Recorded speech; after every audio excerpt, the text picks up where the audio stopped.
Hello and welcome to Chapter 18, Prebles Artforms, Traditional Arts of Asia.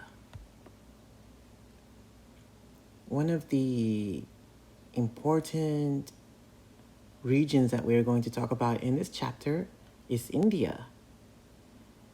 So much of the early works are found here in the ancient Indus Valley between 3,000 and 5,000 years ago.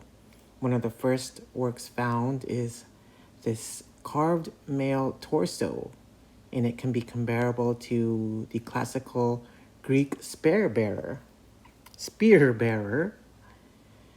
When it comes to this ancient sculpture, you'll notice there are some similarities in terms of the way sculptures appeared in ancient Greek, but there are some pretty remarkable differences. When it comes to these works from India, there's only a few works that have survived. A lot of this is due to the migration of Aryan tribes. There's this culture that brought in many different beliefs. One of them is reincarnation. Many of these were written in Vedas or Upanishads. These are similar to teachings that you could probably compare to things written in the Quran or even in the Bible or even in Taoism. So it's pretty much how their religion was being upheld. And so here is that male torso, and this was made around 2400 to 2000 BCE. And this was made from limestone, and it's a fairly small piece, 3.5 inches. When it comes to the sculpture, it's quite representational. So now you'll notice in terms of the differences between this and what we normally would expect in Western culture is that the abdomen looks as though it is expanded. In other words, it looks like the person is holding their breath in, or they're letting the air, they're breathing in air, but they're letting it stay in their stomach. For those of you who are a little bit familiar with some culture that deals with India, maybe a little bit of yoga, you'll understand that meditation is a big part of their belief system. And so you'll often see them being portrayed with a yoga type of position or pose, but also this idea that there's air in their stomach. It makes them feel a little bit more, a little bit higher than than you are when you are normal. You are in a more important place when you are in this state of meditation, this state of strong breath. And here are some of the regions that we'll be discussing when it comes to these traditional arts from Asia. So we are looking at Cambodia as well, Indonesia, China, Japan, and Korea for the most part. So when it comes to India, some of the most important spiritual leaders came from the 6th century BCE. And one of them is Siddhartha Gautama. And he is the rendition of Buddha at the time. He is the Messiah. Something about Buddhism, it's very similar to Christianity in that there's someone that is basically the main person that everyone will follow, such as in Christianity, there's Christ. In Islam, there's Muhammad. But for Buddhism, It is this person here, Siddhartha Gautama. And Buddhism is a type of belief system that is based off of this here, Jainism from Mahavira. So when it comes to Buddhist art, it is this belief that to eliminate desire, which is the cause of suffering, one must follow the moral code of the Eightfold Path. When Buddhist art emerged initially, they did not allow production of images. Does that sound familiar? Perhaps you remember us talking about censorship or even iconoclasts from previous chapters. So when it comes to religion, you'll notice that there are many, many parallels. Despite these religions being different, you'll notice that there are so many similarities between these major religions. So when it came to Buddhist art, the followers felt that they needed icons to support contemplation. So when it comes to having an image of their Messiah or the important figures of their religion, initially it was taboo. They were not allowed to create something in the likeness of their Messiah. But later, it wasn't really about portraying them in a wrong way. It was more about just to help the followers in their process of meditation. Something about Buddhist art, the artistic and architectural style is influenced by the region and their cultures. So you'll notice that when it comes to Buddhist art, which originally stems from India, as it moves eastward to other Asian countries, you'll notice that the art style is really more influenced by the culture. And even though it's inspired by the religion, you could say that the culture is the main influencer of how these Buddhist works of art appears. So in India, they started off with these stupas. A stupa is a dome-like structure that has evolved from earlier burial mounds. They have these 4 gates that are aimed in the cardinal directions, north, east, southwest. And in these stupas, the devout uses as a path to walk around, and they walk around in a ritualistic ceremony.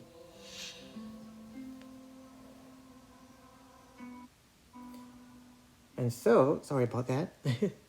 I'm trying to do 2 things at once right now. I'm recording myself and I'm uploading things at the same time. Yes, it's a lot of work. Anyhow, back to stupa. A stupa is one of their places of worship, and they walk around it many times as a type of meditation.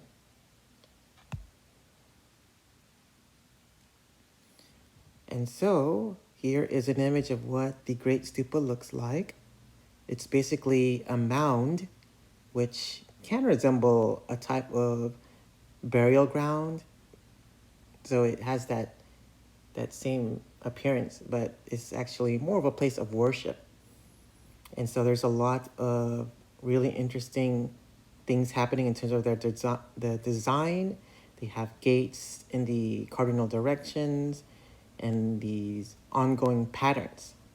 Something that you'll notice about the stupa, the mound, is that there are these different layers, you'll see lines in the detail on the actual mound, and supposedly the higher the lines are, the closer someone is to reaching enlightenment.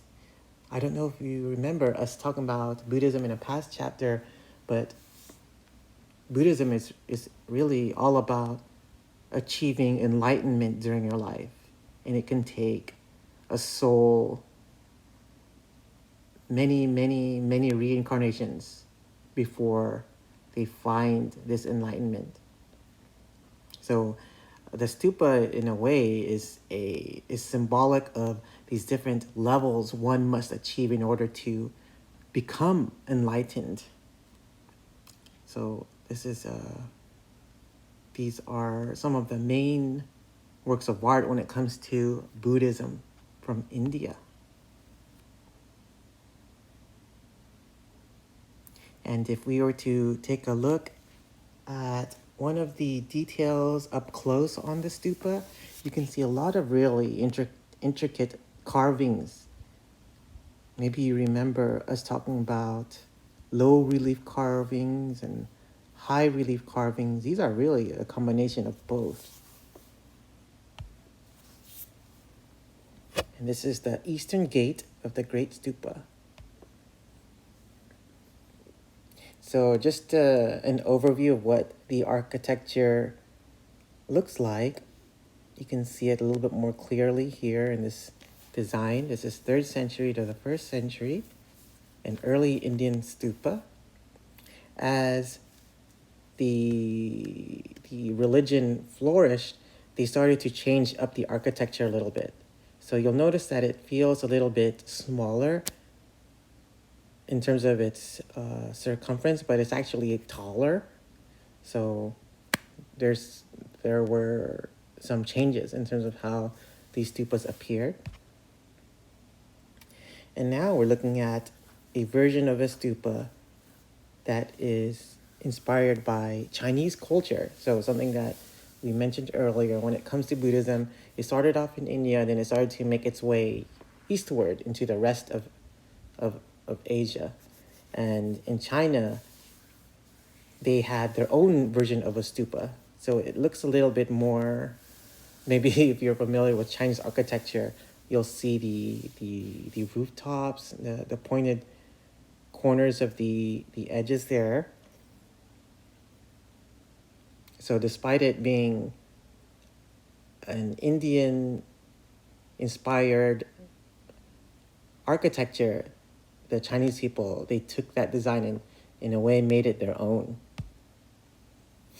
And if we were to continue eastward, say that you're in mainland Asia and you move even further into the Pacific, into a country like Japan, you'll notice that their version of the stupa is now totally different. And it is inspired by the Chinese version, the Chinese pagodas. And so you'll see that there are some similarities in that it is very tall. It has that type of antenna-like architecture. Again, when it comes to Buddhism, this idea of reaching an enlightenment is symbolic of how many tiers or how many levels appear on these stupas.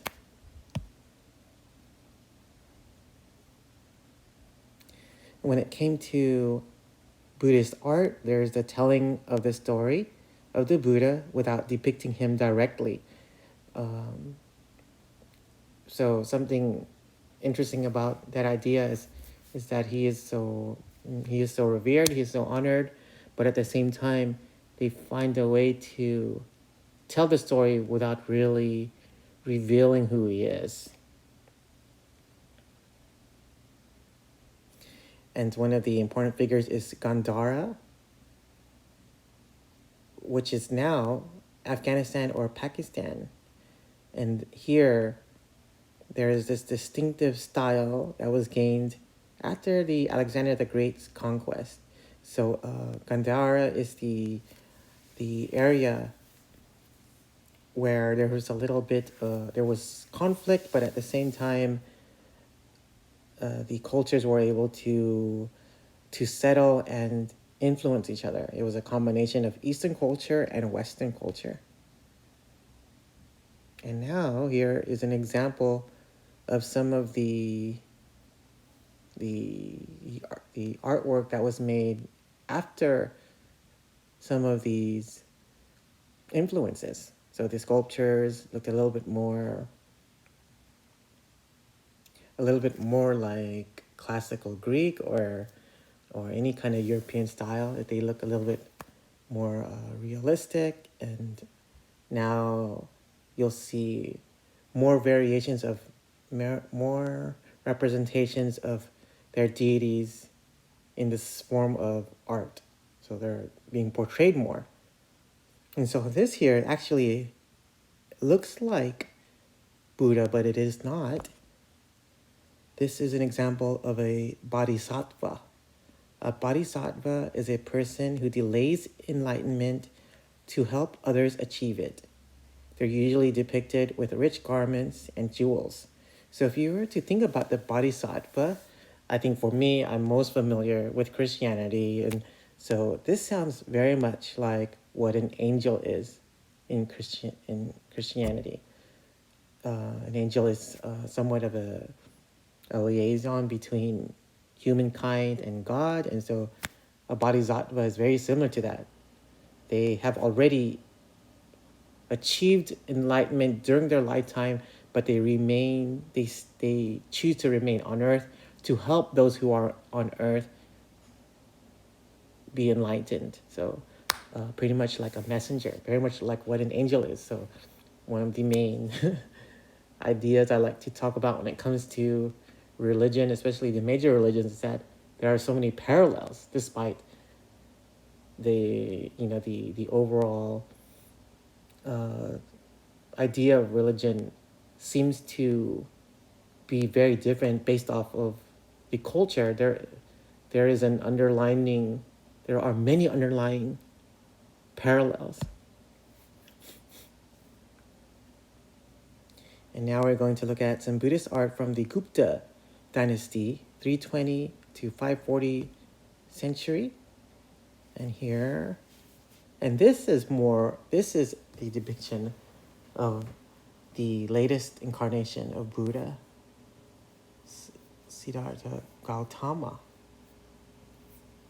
When it comes to the image of Buddha, we're very used to seeing him with a top knot on his head to signify his enlightenment. He is often portrayed with his eyes closed in a meditative state. His ears are always elongated because he came from the life of royalty. He's always portrayed with some plant-like formation, so you'll see that halo-like shape behind him. So again, like Christianity, there's that halo shape. So again, more and more parallels.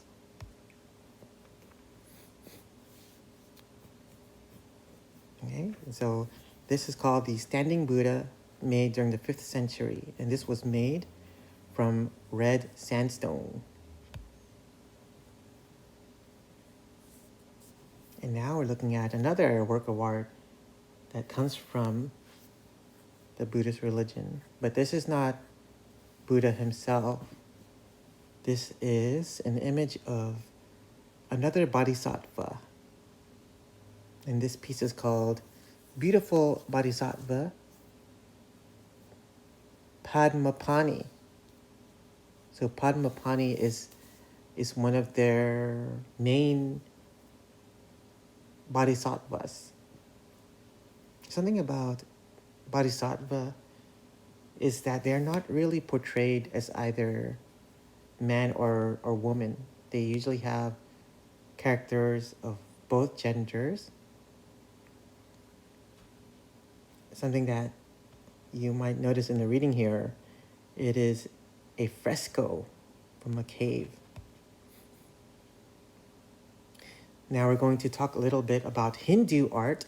Hindu is another main religion that comes from India. So in India, there's Buddhism, but there's also Hinduism. And that Hindu has these main principal gods, Brahman, Vishnu, and Shiva.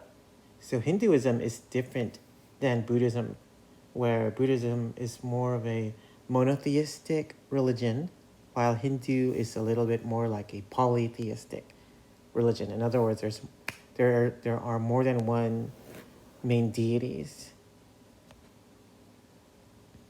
And here is an example of an artwork coming from the Hindu religion. So this is more about architecture. Something that you'll notice when it comes to the architecture in Hindu art is that it feels very close to more natural elements. It feels like the same color as the mountains. It feels like it's the same. It has some similar natural organic shapes, even though there's a lot of parallel and geometric lines. It's really made to appear very natural. And this is called the Kandarya Mahadeva Temple. And this was made during the 10th and 11th centuries, and it's in Khajuraho, India. Something about this temple is that there are two parts. The one part is a porch for the purification of a worshiper, and there's also what is called a garbhagriha, which is a sacred womb chamber where an image of the god is kept.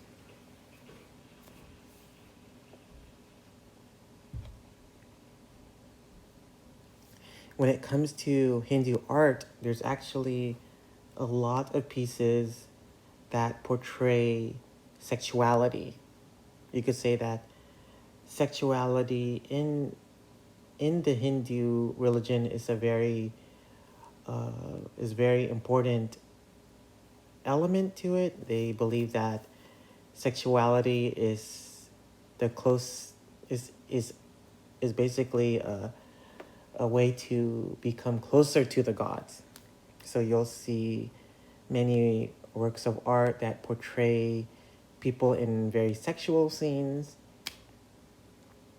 And so it is one of the few religions that actually promote sexuality. If you think about some religions like Christianity, you could say that sexuality is a very intimate thing. It's almost it's a little bit more controlled. But in Hindu religion, it's more of it's a little bit more of an important part of their whole worship. And here is another example of Hindu art. Something about Hindu art, when it comes to portraying their deities, they're usually appearing in different colors, usually blue, and that is an indication of their divinity. And so here, something that I mentioned earlier when it comes to Hindu art is their openness when it comes to sexuality. So you'll see the figure on the left, Krishna. He is one of the main deities in Hindu religion. He is holding a flower, and he is trying to seduce the woman here. And that she is in a bed, she is in a very exotic looking area. It looks like a palace, and that there is this bed, and it looks like a very elaborate bed with drapery and some really interesting patterns and designs. We also have hints of their Sanskrit writing on the top and on the left. And so this work is called The Approach of Krishna. It is portraying this erotic desire, symbolizing spiritual longing for union with the divine. Bright colors reflect their emotional state. And so when it comes to Krishna, there is this story about Radha and Krishna, where Krishna is of course, he is a deity, but he comes to earth to visit this woman, and that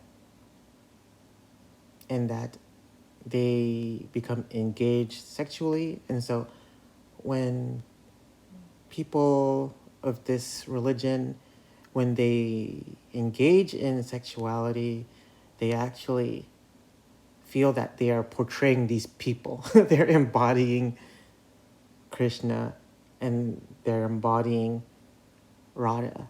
So, a very interesting religion. You probably don't hear too much about religions like this one, where they're actually very open-minded when it comes to sexuality. And so here is another one of the main deities of Hindu religion.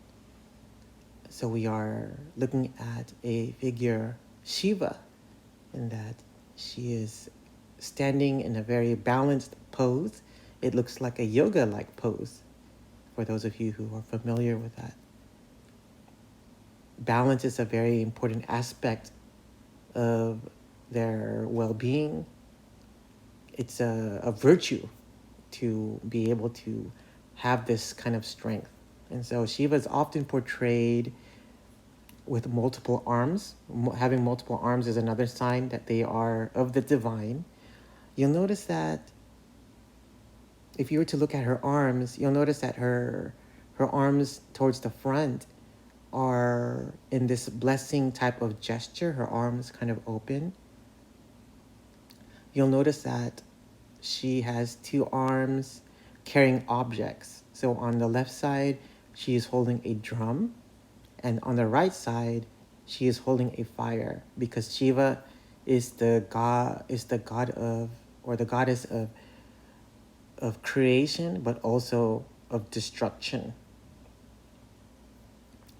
You'll notice that Shiva is standing on a little, looks like he's standing on a little creature, and that is supposed to symbolize ignorance.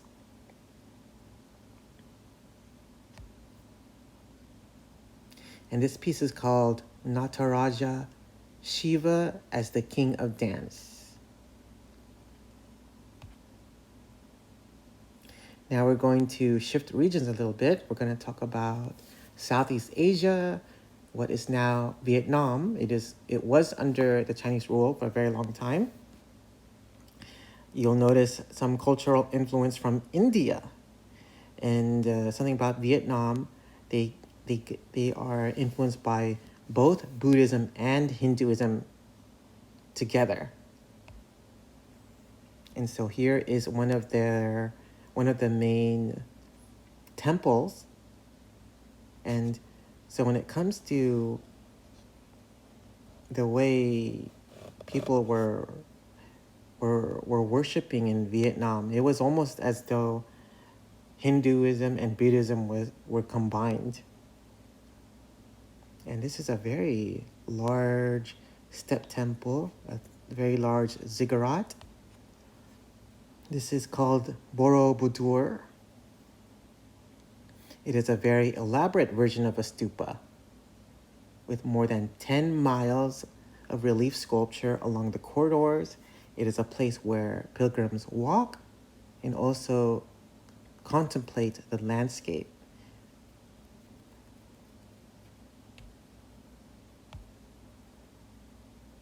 And here is what the pathways look like. Something about these stupas in general, something I mentioned earlier is that the higher the stupas are, the more closer they are to achieving their enlightenment. But when it comes to these lower regions, these lower sections of the stupa, there are these portrayals of, if you were to look at the picture here, that face on the right-hand side, it looks a little bit on the scary side, I would probably say. It looks a bit creepy. That's because during this early period of a person's life journey, they are struggling, they are fighting, they are in pain, they are angry, and so they had to face these kind of demons at a very early part of their life. And as they grow, as they find these ways to meditate, to get more in tune with their spiritual self, then they start to find ways to open up this enlightenment.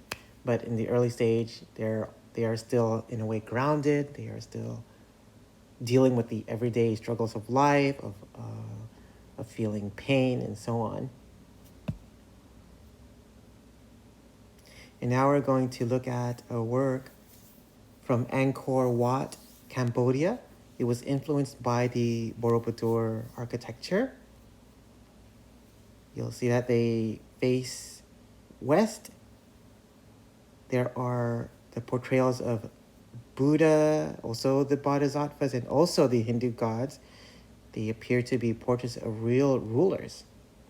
It was originally surrounded by a moat, so it was like a water pathway. When it comes to this area, there was this emphasis on fertility. So the architecture itself have a little bit of a phallic type of appearance. The ruler of Angkor Wat believed to have been an actual descendant of Vishnu. And so here is Angkor Wat, and we have the moat surrounding this palace. And so it's a very elaborate design, and when it comes to these architectures that were inspired by Hinduism and inspired by Buddhism, it's interesting that the influence as it goes eastward has a tendency to combine everything. Angkor Wat was made around the 1120th century and the 1150. And if you were to look at Angkor Wat from above, this is actually a floor plan. So when it comes to architecture in general, a lot of symmetry, squares and rectangles. There are even cross designs as well. And now we're going to talk a little bit about China and Korea. When it comes to China and Korea, there is a shift in traditions where they focus a little bit more on Confucianism, Taoism, and also Buddhism. Something about China and Korea, a lot of bronze objects. So here is an example of some of those, of a bronze object here, very elaborate, very symmetrical. Some really interesting things happening with the textures and the lines that they were able to produce on these bronze materials. And this is a type of ritual vessel. It's called the Tao-Tia mask, honoring ancestors. And there are these beliefs evolving into Confucianism. So for those of you who are not that familiar with Confucius, he's one of the main philosophers that came from China, and that he is one of the main contributors to what is called Taoism. Taoism is a religion that is based off of the idea of balance throughout the whole world, throughout the heavens and the earth. And so maybe some of you are familiar with the yin and yang symbol. That's what Taoism is all about. It's about balance. And so Confucius is one of the main contributors to Taoism. Now we are going to look at something from the Han Dynasty, made in 206 BCE and 221 CE. So pretty long period of time there. And this is an example of what is called the terracotta warriors from China. So when it comes to these artifacts, what ended up happening was, I believe it was, I'm gonna say the 70s, 1970s, is when they actually discovered this. And maybe you should, if you guys can, look it up. Check out the module. What is it? What do they say on there? Because I put the link on there. I should have looked at it before I started my lecture today, but I'm gonna say they rediscovered thousands of these sculptures underground during the 70s, 1970s. And so the story behind this is that, or the discovery of this is that there was a child that was playing around a cave, and that he found a little piece of a stone that it looked like someone made something like a little tool, and that he brought it home. And then when he brought it home to his parents, they told authorities about it, and they started to dig. They started to dig wherever the object was found, and they started to notice that there was these figures buried there, and what turned out to be one ended up becoming thousands. So if you can imagine, there's just these things were buried, and people, in a way, they just forgot about it, through hundreds of years. And so you're probably wondering, why would someone want to bury these sculptures? Well, in China, one of their main important leaders is this person here, Qin Shi Huangdi. He is the ruler that actually unified China, and it happened before he died in 210 BCE. So when it came to Qin Shi Huangdi, they wanted to honor him even through his afterlife. So they built, basically, they basically recreated his kingdom using these sculptures. So for every individual sculpture, you'll notice that you're probably thinking that the sculptors had a mold where they just got one person and they just made the same thing over and over and over and over and over again. When in reality, every individual sculpture here represented an actual person within the kingdom, and that they all had their own individual characteristics. And so there were about 6,000 of these terracotta warriors found. And so not only were the soldiers buried with the emperor, but also things like replications of his belongings, like his horses and his carriages and even his housing. So it's a very interesting way to honor someone who passed away. Very similar to what ancient Egyptians did with their pharaohs, where they would bury them with their riches and so on. So very interesting things happening in these artifacts.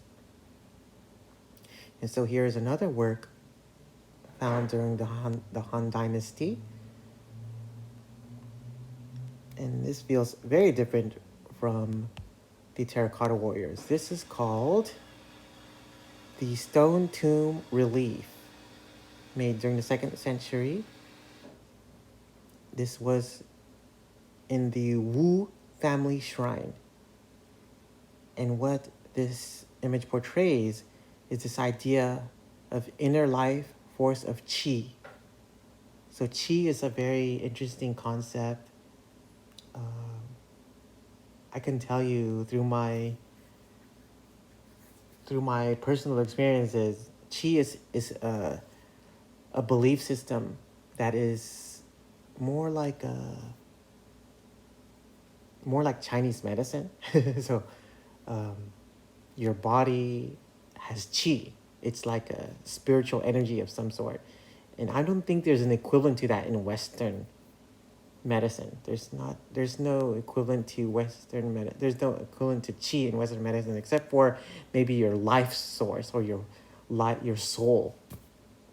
And so this drawing here, this relief type of sculpture is actually a representation of what that qi is like. So it's almost as though these objects and these animals and figures are leaving a small hole in between this vessel, and that is almost a diagram of what chi is like.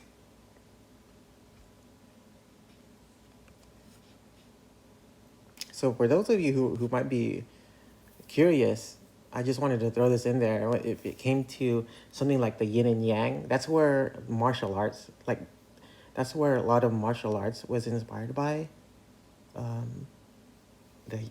So you'll see the yin and yang symbol a lot in connection to things like kung fu and stuff like that. So chi is one of their main concepts. Like you have to gain energy from this, from your life strength, your life energy, and these martial artists, they practice ways to gather it. They have to harness this within themselves. And so when it comes to Taoism, it is this idea of achieving harmony with a life force that animates all beings. So it's some people they confuse Taoism with Buddhism, but Taoism is very different because it's not really a religion based off of a messiah. Instead, it's a collection of writings, more of these a collection of scholarly writings, and that they're basically mapping out how you should live your life to accept all things. And so when it came to Buddhism, it was really about eliminating the evils within your life. Taoism is more like accept the good and the bad, accept the lightness and the darkness, and become part of that. So some interesting concepts when it comes to their belief system. And so here is an example of a work based off of Taoism. And we are looking at the back or a mirror, but this is actually the back side of a mirror. The mirror of Shiwangmu. And we are seeing a picture of the Queen Mother of the West in harmony of the Tao. So the Tao is the way of life. The Tao is the way of life to achieve balance. And so opposite Lord Duke of the East. So there's actually two figures here being portrayed. And this is a very interesting piece. It's almost like a calendar of some sort. Okay, so we're going to shift gears now. Still talking a little bit about China and Korea. Now we're going to talk about calligraphy and landscape. So when it comes to Chinese and Korean painting, they believe that painting and writing are closely related. They actually use the same brush and ink in both writing and painting. And so here is an example of an ink wash painting. So you'll notice that they usually just use a type of black ink on the paper. So they're making a type of chiaroscuro type of painting using just one medium. This piece is called Travelers Among Mountains by Fan Quan. This was made during the Song Dynasty. So when it comes to these Asian landscape paintings, it is this imaginative creation intended to capture the energy of nature and not a real place. So when we look at it, we can say, yeah, it's very pretty. It looks, it's very natural, but there's something about it that feels a little bit more on the mystical side. It feels like a made-up place, and that's the main goal for these artists from China. It's not really to portray something photographically or accurately. Instead, they try to make the scene appear as though it has its own life. And so There are a lot of this gives the artist a lot of freedom when it comes to their overall composition. They don't have to even worry about things like natural tendencies of the branches or the water, and so they can make the scene look very much like a fantasy. And so the Song Court was displaced in 1125. They later started a new painting style that started from the southern Hangzhou area, where they emphasized smaller and more intimate landscapes. And so here is an example of this style here that started in Hangzhou. So they focus a little bit more on not really just a very large landscape seen from far away. Instead, they try to zoom in a lot and try to just focus on things like the branches and the waterways and so on. And there are even more figures that are visible, unlike the works in the past. And this is an example of a type of literati painting. Literati painting is where the artists combine art and poetry. So there's usually some writing involved. You'll see the Chinese calligraphy somewhere on the work here.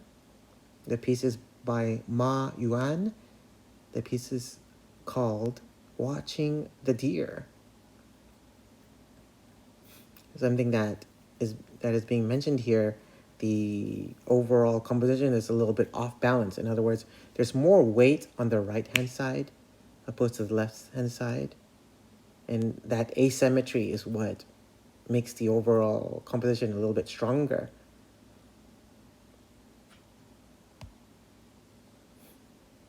And so here's another example of an ink scroll painting. A little bit of atmospheric perspective portrayed here, if you guys remember that. And this is by Huang Gongwang. The piece is called Dwelling. It is an example of a hand scroll, and these are meant to be viewed by scrolling from the right hand to the left hand. So it is not like how we usually read in English, where we're used to reading from the upper left and making our way to the right.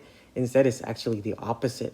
We had to read it from the right side and then make our way to the left. Something about Chinese painting, there's a very strong respect for the past. When it comes to these artists, they must comprehend tradition before expressing individuality. So they have to learn how to paint like their predecessors. They had to paint like the previous masters in order for them to continue making work, in order for them to even think about making their own individual type of artistic expression. They have to learn what their elders did. They had to learn what the old masters did. So that's a very interesting concept when it comes to just Chinese culture in general, where they have such, they basically honor their ancestors. And I'm talking through experience. They basically worship their relatives. So, yes, in not only their type of religion, but also when it comes to their way of life, they had to always honor whatever happened before them. Okay, so another example of an ink scroll painting here. And these are really large works of art. If you ever have a chance to see these in person, they are so exciting.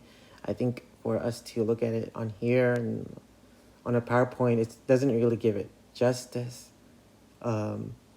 These are really meant to be seen in person. Try to go to the San Francisco Asian Art Museum and check it out. And so this painting is by Chiu Ying. The piece is called Fisherman's Flute Heard Over the Lake, made in 1547. And it is a ink on color hanging scroll, and it's about 5 feet tall. So it's a very, very tall piece.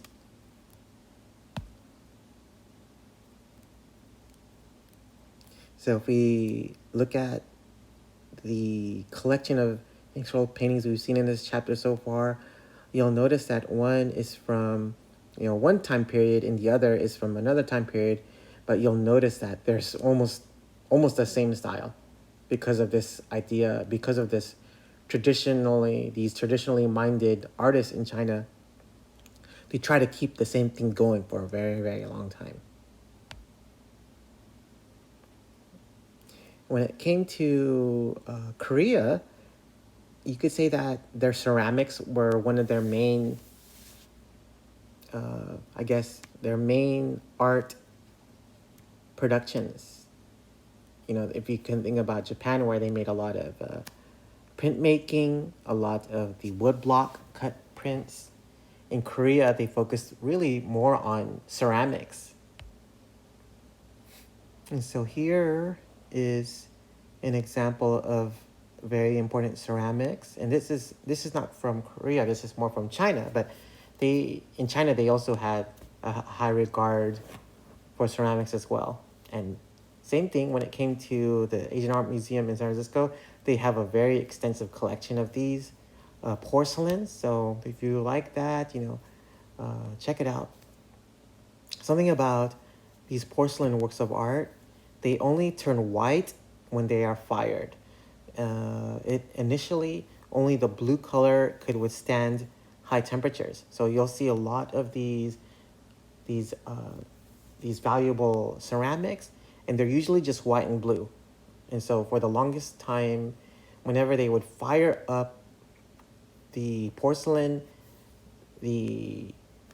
for some reason, the blue pigment is stronger than the other pigments.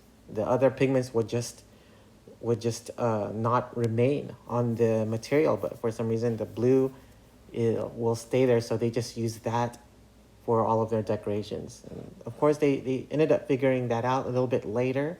So if you ever see some porcelain that have this type of blue design, it's probably older and it's probably more expensive. It's probably worth more. So yes, these porcelains are they're very valuable in these cultures. And this one is from Korea, from the Goryeo dynasty, made in mid-12th century. So in Korea, this is actually one of their main colors. This type of blue-green color, it's called celadon. You'll see it a lot in their ceramics. So you're probably wondering why are these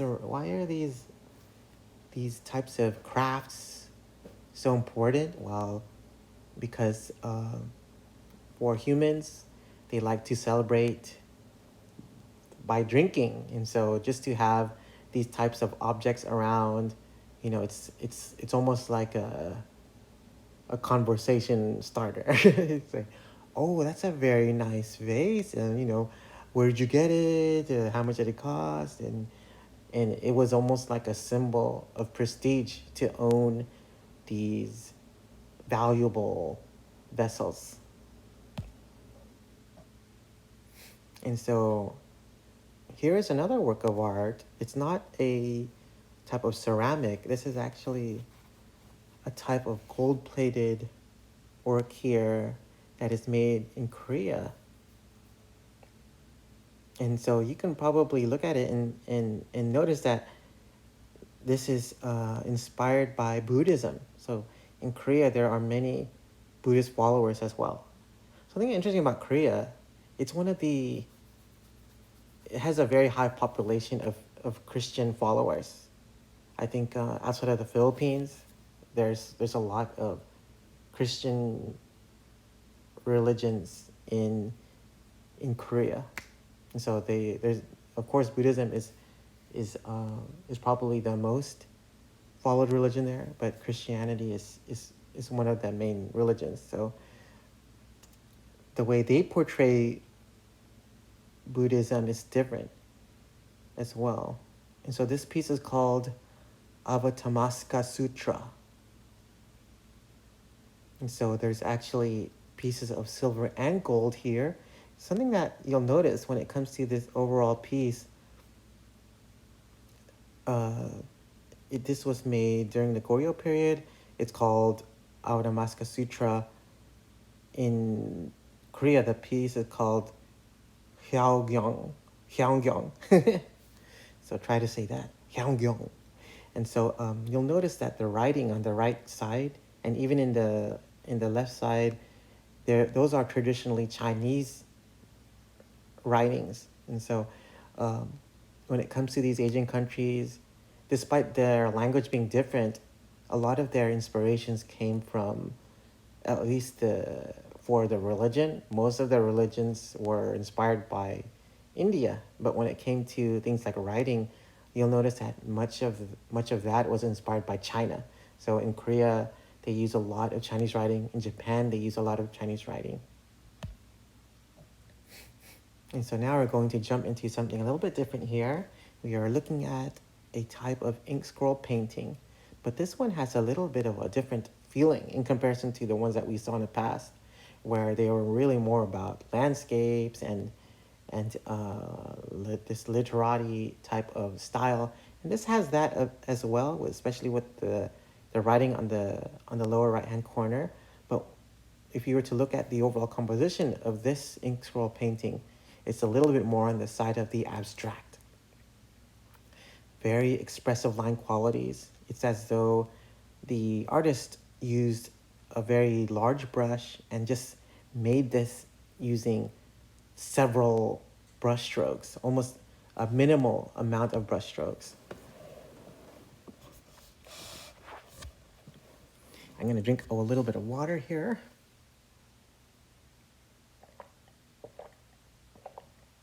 And so when it came to their ink scroll paintings, they started to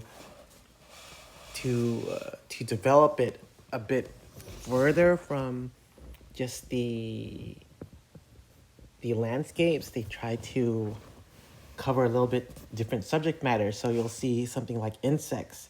This is called Cicada on a Banana Leaf by Bada Shanren. And so when it came to this style, it was almost as though they were trying to go against just the traditional style. They were trying to go beyond that. And this happened during the Ming dynasties and later. And to give you my experience on what I know about this, or at least this is the way I feel about Chinese art in general, is that I really appreciate the artwork that they do with the ink scroll paintings from the past. But for me, I like this. This is the style that I like. I like them a little bit more expressive, a little bit more on the abstract side. I like the direction that these artists are going. And now we're going to talk a little bit about Japan. So in Japan, the art is characterized by periods of nationalism alternating with foreign influence. And so nationalism is the idea of basically having pride for your country and to, in a way, be almost isolationist, just to, stick to your own, the country's own way, and try not to be influenced by outsiders. That's what nationalism is kind of about. And in Japan, they have a religion called Shinto. Shinto is a religion of nature and ancestor worship. It's very different from some of the other religions that we talked about, because we are used to having something like a messiah or people or someone to guide us. But in Shinto, it's different. it's as though the natural objects on Earth have, or these are what they are worshiping. So like the water has is the water should be worshipped, the mountains should be worshipped, um, and so on. So a very interesting, a very different type of religion here.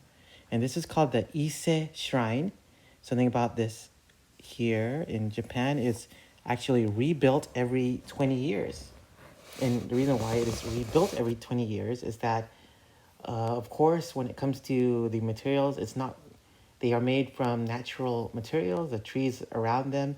So after a while, the structure starts to lose some of its quality. So they try to rebuild it every 20 years. But before they do, they make sure that the trees are full, that their surroundings have a lot of wood. So they use it as a way to sustain, just to keep going and doing the same thing over again. So when it came to Japan, there's a lot of this cultural borrowing, something that I mentioned a little bit earlier.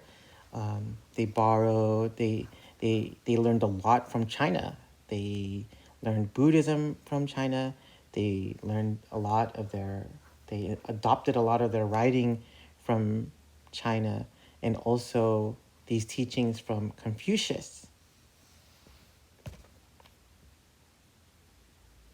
And here is an example of some architecture in Japan, the Horyuji Temple. And so this is actually a Buddhist monastery. It's a place where the devout can study Buddhism. And this is in Kondo, where they have a golden hall where Buddha statues are kept. And this is what it looks like from this side view here. So many of these architectures were inspired by Buddhism. So they were basically trying to appear like the stupas. And now we're going to look at a work from the Kamakura period where they focus a little bit more on realism. And now here is a sculpture that feels like it can be compared to something from classical Greek, where it looks so realistic. And so a lot of really wonderful things happening with the sculpture here, especially in terms of rendering the human form and how accurate it seems. It feels very lifelike. And this is a portrait of Muchaku. The artist's name is Unkei. This was made in 1212. And something about Muchaku, he is a Buddhist philosopher. He is also the founder of the Hosso Shu sect in Japan. So when it comes to the practice of Buddhism, they usually have a person that goes there that he's like the main person, to almost like a missionary, and he is the one that they are learning Buddhism from. Something about Muchaku, he was honored by so many, he was later to be venerated as a bodhisattva. So he became a very, very important person within Buddhism. Something about Muchaku, he is the first to establish yoga during the 4th century. And now we're looking at another work of art from Japan. And so when it comes to these paintings from Japan, you'll notice that they have their own style of portraying depth. This is what we call a type of oblique perspective. Maybe you guys remember us talking about 1-point perspective in the past, 2-point perspective. You maybe remember even atmospheric perspective. This is oblique perspective. So even though, in a way, we are looking at it from the top, all of the figures look like they're the same size.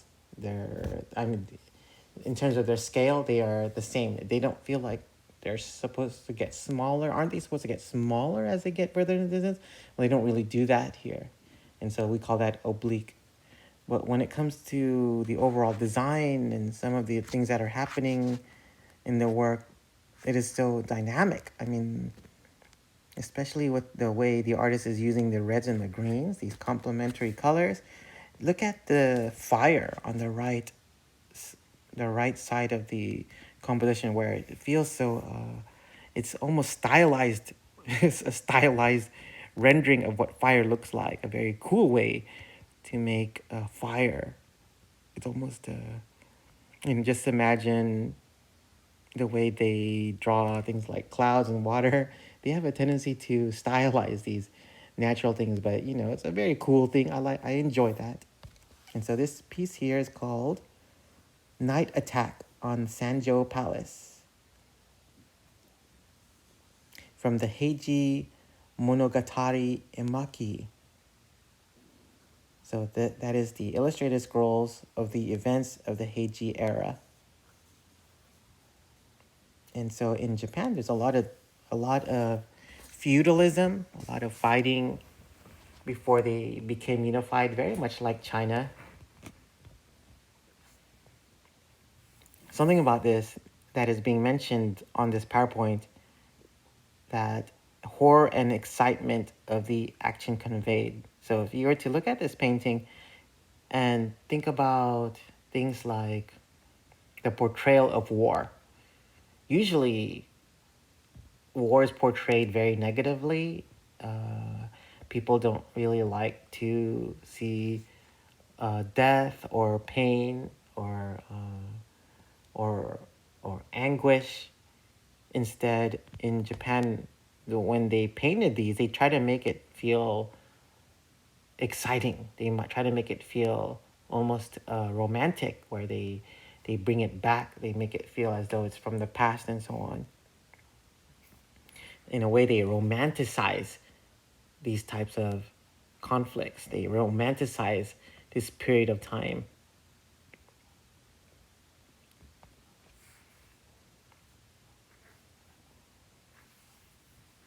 And so another thing about Japan, this idea of Zen Buddhism, where enlightenment happens through meditation, where it is spontaneous. Something that I mentioned about Buddhism earlier is that it can take a person lifetimes in order for them to reach that particular level of enlightenment. But when it comes to Zen Buddhism, that was practiced in Japan, they feel that to become enlightened can happen anytime. You never really know. So it's a very different take on the following of Buddhism. And so when it comes to Buddhist art, you'll notice that something like the ink scroll paintings, you'll notice there's a lot of clear negative space. So we're looking at this example of a sesshu toyo.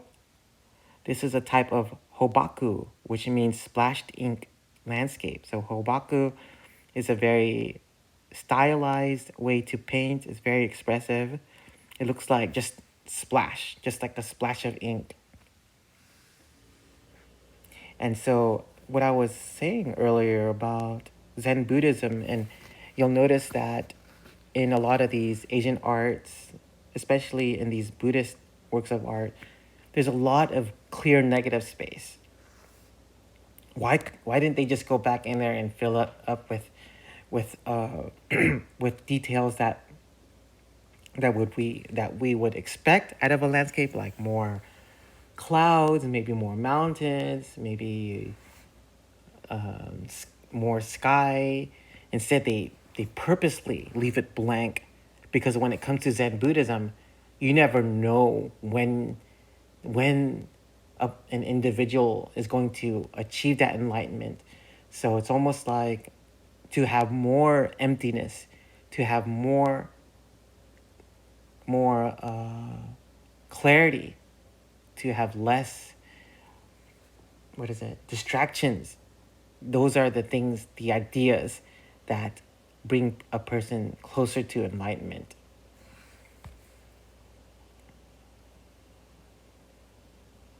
Okay, so another example of a wall scroll painting, except this one is has a different tone to it. There are many different sections. This is called Waves at Matsushima.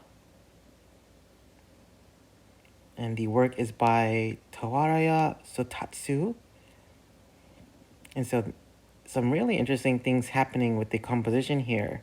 It seems like they're being a little bit more experimental, a little bit more on the abstracted, the side of abstraction.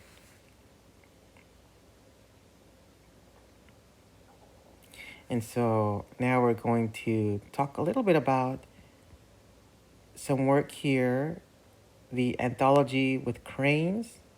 And this is another hand scroll, except this one is 44 feet long, so it's a very large piece. There's calligraphy and and poetry praising the beauty of nature. And so this also is by Tawaraya Sotatsu, and it is very expressive and is very abstract. So in a way, you can see the direction that the artists were going at the time. I really enjoy calligraphy. I like the way the writing appears, especially on this piece. And now we're going to talk a little bit about ukiyo-e. Ukiyo-e is this popular style of woodcut printing. They are pictures of the floating world. In other words, they are scenes of daily life.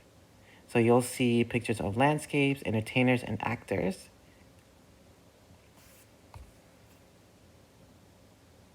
And so here is an example of ukiyo-e.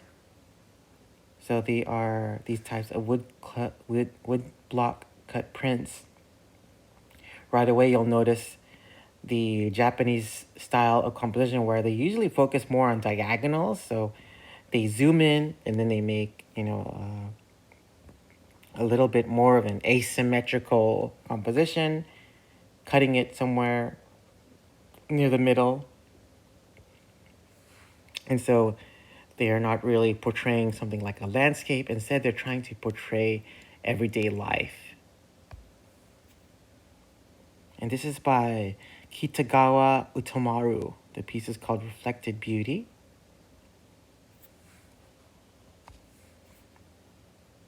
And now we're going to talk a little bit about the Meiji era. So when it came to Japan, they were this isolationist country for the longest of time. They didn't really want to mingle with any other cultures because they wanted to basically just focus on themselves and find ways to better themselves without any outside help. And so during the 19th century, there was a general that came in from the Western world, Commodore Perry. So he landed on Japan, in that he basically, with his arrival, they were being enticed by all of these things that Commodore Perry was bringing into their country. They had these, things like very exotic clothing, some things like smoking, just the design of their clothing and so on. And so the people in Japan were going through a little bit of a change, and they call this the Meiji era. And the Meiji era is where Japan started to import a little. They were starting to allow this influence from the West. So they kind of opened up their borders a little bit, and they we're starting to learn things from Westerners. And so here we have a painting that is very traditionally Japanese. But if you look at some things that are happening within the piece, you'll notice that these are soldiers, that they are fighting. They have samurai swords, but there are actually a few of them that are holding rifles. So they are holding these guns, and that this is something that was brought in from the West that made a really big influence over Japan. Because in Japan, during the Meiji era, there was a strong divide where people wanted to basically not accept or not to acknowledge these things from the West. They wanted to just keep going the way they were, but on the other hand, they couldn't help but fall into the idea that we need stuff like this to make our country stronger, because if there was going to be something like a war, you're not going to really win it just from having a sword and trying to fight like the old traditional way. If you had a gun, then it's so easy to win a war. So the Meiji era was a very interesting time in Japan. They started to welcome things from the West, and that includes things like weaponry, and it made a really big change over the way people were thinking in Japan. And the piece is called The Battle of Sano Shrine. And this painting is by Tsukioka Yoshitoshi. Yoshitoshi. And the piece was made in 1874. And in a way, it's a type of journalistic expressive piece. So it's basically telling the story of how they are shifting from this old way of life, these samurais and so on, and then they are becoming more westernized, where they have things like military uniforms and guns and so on. And so that pretty much covers the chapter on Asia, a big shift from all of the West.